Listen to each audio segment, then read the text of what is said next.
25 जुलाई 2001 की वारदात है। दिल्ली के अशोका रोड पर एक बंगले के सामने, अपने घर के सामने एक महिला खड़ी हुई थी। वो महिला इससे पहले कि कुछ समझ पाती, 3 नकाबपोश उसके सामने आते हैं और ताबड़तोड़ उस पर गोलियां बरसा देते हैं। जैसे ही उस महिला को गोली लगती है, महिला जमीन पर गिर जाती है और वो तीनों के तीनों लोग जो नकाब में थे 800 मारुति कार में बैठते हैं और वहां से फरार हो जाते हैं, भाग जाते हैं। गोली की आवाज सुनने के बाद वहां आसपास के कुछ लोग खड़े हुए थे, उन्होंने उस महिला को उठाया और सीधा राम मनोहर लोहिया हॉस्पिटल लेके जाते हैं।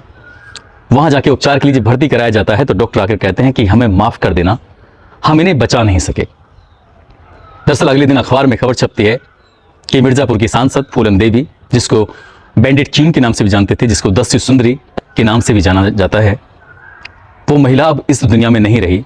और एक बहुत बड़ा सवाल खड़ा हो चुका था कि आखिरकार वो 3 नकाबपोश कौन थे, किसने इस सांसद को मारा है, किसने दस्यु सुंदरी फूलन देवी को मारा है। ठीक 2 दिन के बाद देहरादून के एक पुलिस स्टेशन में एक 25 साल का युवा पहुंचता है, जो कि अपना नाम बताता है पंकज सिंह राणा उर्फ शेर सिंह राणा। और वो जो बात पुलिस के सामने कहानी बताता है, उसको सुनने के बाद हर किसी के रोंगटे खड़े हो जाते हैं।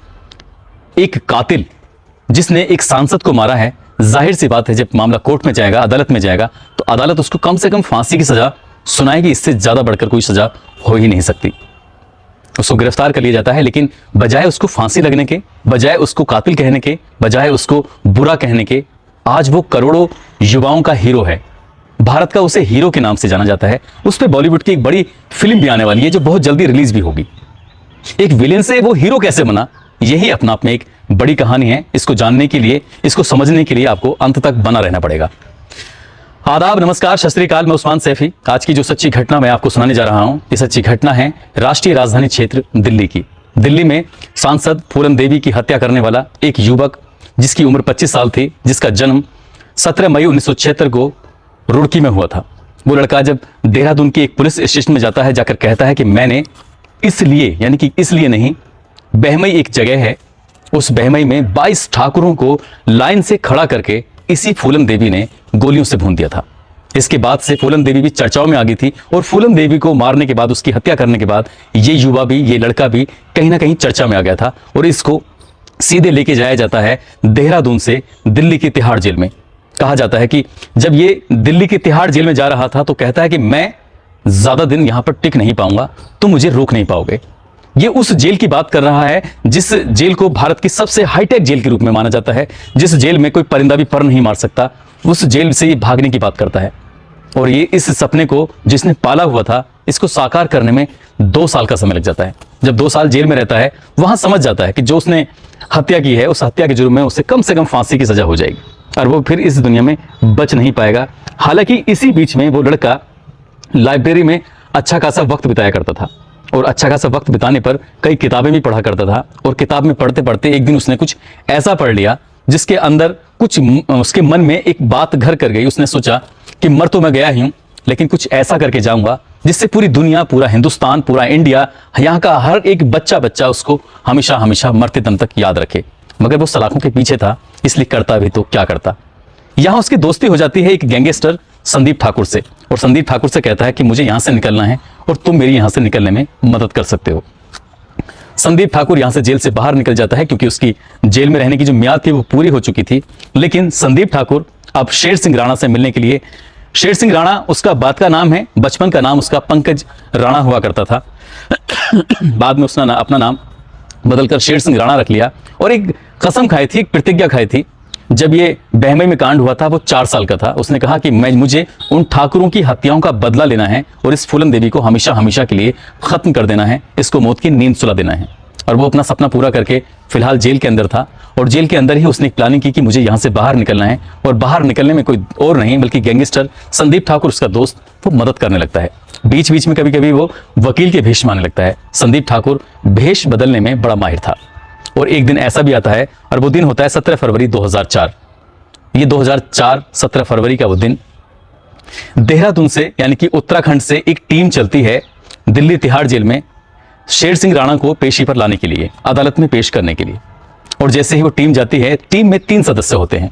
टीम को जाना था 17 मई 2004 की 17 फरवरी 2004 की सुबह लगभग 8 बजे के आसपास। लेकिन 8 बजे से पहले ही 7 बजे एक और टीम पहुंच जाती है। सारे कागजात जो कोर्ट के कागजात थे वो सब कुछ ऐसे तैयार करके लेके आते हैं जैसे कि सब कुछ ओरिजिनल था। ना तो कागज ओरिजिनल थे, ना पुलिस ओरिजिनल थी, और ना ही कोर्ट के वो आदेश ओरिजिनल थे। मगर तिहाड़ जेल के बड़े बड़े ऑफिसर भी गच्चा खा जाते हैं, और वो जब कागज तिहाड़ जेल में जब ऑफिसरों को पेश किए जाते हैं तो उससे पता चलता है कागजों को देखने के बाद कि आज शेर सिंह राणा की उत्तराखंड की कोर्ट में पेशी है, और उसको यहाँ एक सिपाही के भरोसे उसको दे दिया जाता है, उसके हाथ में हथकड़ी लगाकर, और साथ में दिए जाते हैं 40 रुपए, ताकि रास्ते में कहीं मौका मिले तो इसको ये खाना भी खिला दिया जाएगा। ये टीम यहां से चली जाती है। इस टीम के जाने के बाद लगभग 1 घंटे बाद, यानी कि 8 बजे सुबह के, एक टीम जो अब असली वाली टीम है, जब वो आती है और आकर कहती है कि हम शेर सिंह राणा को पेशी के लिए लेने के लिए आए हैं, तो तिहाड़ जेल के हर एक अफसर की सांसें फूल जाती हैं। वो सोचने पर मजबूर होते हैं कि आखिरकार अभी 1 घंटे पहले जो आए थे वो कौन थे। वो नकली पुलिस थी, नकली ऑर्डर थे, सब कुछ नकली था, और नकली लोगों ने एक असली आरोपी, असली कातिल यानी कि शेर सिंह राणा को वहां से बाहर निकाल लिया।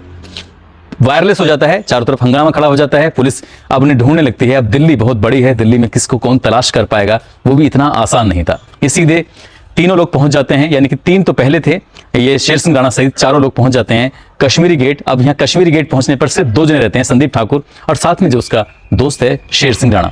यहाँ से वो गाजियाबाद की बस पकड़ते हैं, और गाजियाबाद की बस पकड़ने के बाद सीधा चले जाते हैं मुरादाबाद।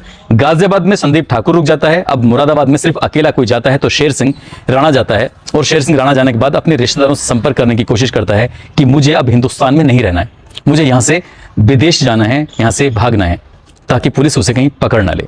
इसके लिए उसने अपने रिश्तेदारों से, परिचितों से संपर्क करने की कोशिश की, और उसने कहा कि मुझे कुछ रुपए चाहिए। रुपए लाने में और पासपोर्ट बनवाने में उसे लगभग 2 महीने का समय लग जाता है, और 1 लाख रुपए का इंतजाम भी होता है। 1 लाख रुपए का इंतजाम होते ही वो सीधा रांची के माध्यम रांची होते हुए सीधा पहुंच जाता है कलकत्ता, और वहां जाकर एक पासपोर्ट बनवाता है दिल्ली के किसी एसीपी का, जो पुलिस डिपार्टमेंट से ताल्लुक रखने वाला एसीपी था। उसी के नाम से एक फर्जी तरीके से पासपोर्ट बनवाया जाता है, और उस पासपोर्ट पर नाम, पता, सब कुछ एसीपी का होता है, जो कि ओरिजिनल होता है, लेकिन चेहरा जो होता है वो शेर सिंह राणा का होता है। अब शेर सिंह राणा यहाँ से कलकत्ता से सीधे फ्लाइट के थ्रू पहुंच जाते हैं बांग्लादेश, और बांग्लादेश में लगभग 2 साल रहते हैं, क्योंकि तिहाड़ जेल में रहते हुए उन्हें एक किताब पढ़ी थी, एक कहानी पढ़ी थी, किस्सा पढ़ा था, एक मामला जो बहुत ज्यादा हाईलाइट हुआ था वो पढ़ा था। उसको पढ़ने के बाद उसने कसम खाई थी, पहली कसम तो वो पूरी कर चुके थे, दूसरी कसम थी 11वीं सदी के हिंदू सम्राट पृथ्वीराज चौहान की जो अस्थियां थीं वो अफगानिस्तान की गजनी में कहीं ना कहीं उनके साथ अपमान हो रहा था, उनको अपमानित किया जा रहा था। और इस अपमान के बारे में पता चलता है जब विदेश मंत्री रहे थे जसवंत सिंह, जब वो कंधार में प्लेन हाईजैक होता है, उस प्लेन हाईजैक के जिन 3 आतंकवादियों को अफगानिस्तान के उन लोगों को सौंपना था और वहां से भारत के लोगों को प्लेन को वापस लाना था, जब ये अदला बदली का दौर चल रहा था, तो उस वक्त जब जसवंत सिंह अफगानिस्तान पहुंचते हैं तब उन्हें पता चलता है कि मोहम्मद गौरी की जो मजार है उस मजार के बराबर में एक समाधि बनी हुई है। वो समाधि किसी और की नहीं बल्कि हिंदू सम्राट पृथ्वीराज सिंह चौहान की बनी हुई है, और उस मजार पर जाने के लिए उस समाधि से पैरों से कुचलते हुए उसको जाना पड़ता है, अपने जूते चप्पल उस पर रखने पड़ते हैं, और साथ ही उसकी बेकदरी की जाती है, बेइज्जती की जाती है, अपमानित किया जाता है। ये बात खुद जसवंत सिंह ने भारत के संसद में भी बोली थी, लेकिन भारत की सरकार कुछ भी नहीं कर पाई। उस समाधि को लाने के लिए कोई संकल्प ना लिया, ना कोई कोशिश नहीं की थी। कोशिश करते तो शायद ले आते, लेकिन उनके लिए शायद वो बेकार की चीज थी। लेकिन बेकार की चीज एक व्यक्ति के लिए नहीं थी, और वो थे शेर सिंह राणा। शेर सिंह राणा 2 साल तक वहां रहते हैं, यानी कि बांग्लादेश में रहते हैं, और उसके बाद प्रण तो कर ही लिया था, यहां से सीधा फ्लाइट के माध्यम से पहुंच जाते हैं दुबई, और दुबई से पहुंच जाते हैं सीधा अफगानिस्तान काबुल होते हुए, और उसी गजनी शहर में पहुंच जाते हैं, जिस गजनी शहर के अंदर मोहम्मद गौरी की वो मजार बनी हुई थी। और मजार के ठीक बाहर उन्होंने अपनी आंखों से देखा, उसे अपने कैमरे में कैद किया, और लगभग 33 मिनट की एक वीडियो तैयार की, और उस समाधि को खोदकर उसमें से जो अस्थियां थी निकाल कर उसे अपने एक पाक से बर्तन में लेकर और सीधा हिंदुस्तान के लिए वो रवाना होते हैं, और उसमें लग जाते हैं कई साल। यानी कि सन 2006 की ये वाकया है, जब उसी एसीपी का पासपोर्ट रिन्यूअल कराने के लिए उन्हें कलकत्ता में आना पड़ता था। कलकत्ता में पता चल गया था पुलिस को और भारत की कुछ एजेंसियों को कि शेर सिंह राणा बांग्लादेश से होता हुआ ये कलकत्ता पहुंचेगा और कलकत्ता में अपना उस पासपोर्ट का रिन्यूअल कराएगा। जैसे ही गेस्ट हाउस में बैठा हुआ था, शेर सिंह राणा को पुलिस दबोच लेती है और पकड़ के सीधा तिहाड़ जेल लेके आती है। अब तिहाड़ जेल जब लाया जाता है शेर सिंह राणा को, तो वो 2 साल जो फरारी के थे, उस फरारी के बीच में जो काम किया था एक ऐसा काम जो अच्छे अच्छे बिरला नहीं कर सकते, एक ऐसा काम जो एक युवा ने तालिबानियों से टक्कर ले ली, एक ऐसा काम जो अफगानिस्तान की जड़ में जाकर, उसके अंदर जाकर पृथ्वीराज सिंह चौहान की अस्थियों को वापस लेके आ जाते हैं। जब ये किस्सा उन्होंने सुनाया, ये किस्सा जब अखबारों में छपता है तो कहीं ना कहीं फूलन देवी की हत्या का मुद्दा दब जाता है और पृथ्वीराज सिंह चौहान का मुद्दा उड़ जाता है। वो विलेन वो हीरो बनने वाला था, वो विलेन कहीं ना कहीं हीरो बन चुका था, करोड़ों दिलों का, करोड़ों युवाओं का। अब उसकी गाथा गाने लगी, अब उसके किस्से कहीं ना कहीं सुनाए जाने लगे, मगर वो जेल जा चुका था। और जेल जाने के बाद उसको भारत सरकार की तरफ से, यानी कि अगर हम बात करें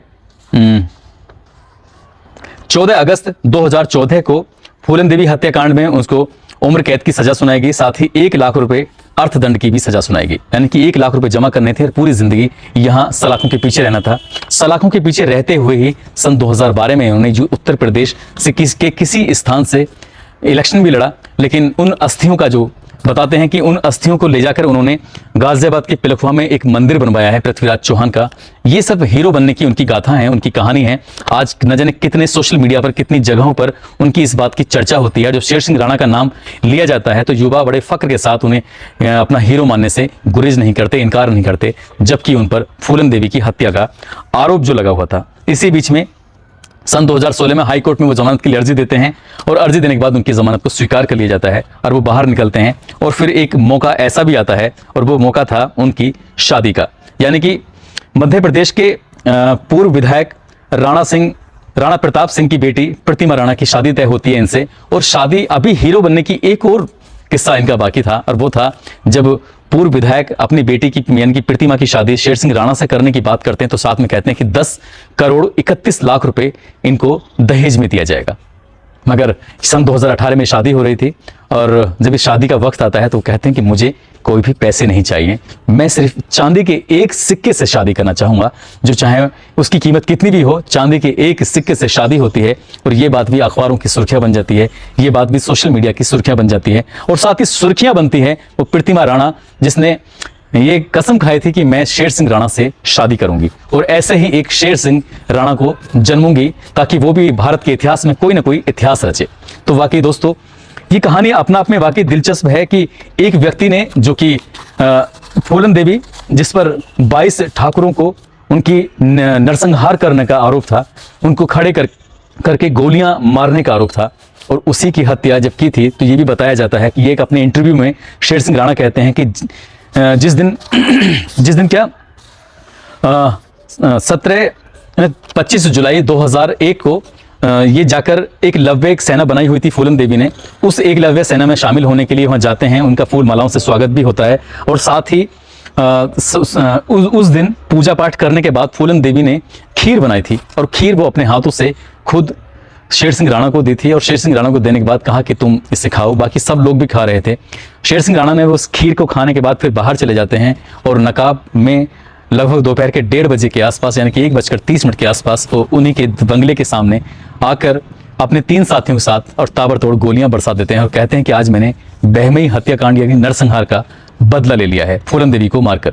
इस बात को लेकर भी कहीं ना कहीं वो ठाकुर समाज में हीरो बन जाते हैं कि कोई ऐसा व्यक्ति भी है जिसने उन 22 ठाकुरों की हत्या का बदला लिया था। दोस्तों इस कहानी को, इस किस्से को सुनाने का उद्देश्य किसी को परेशान करना नहीं है, किसी का दिल दुखाना नहीं है, बल्कि आपको जागरूक करना है, आपको सचेत करना है। आप जहां भी रहें अपना ख्याल रखें, सुरक्षित रहें। जय हिंद, जय भारत।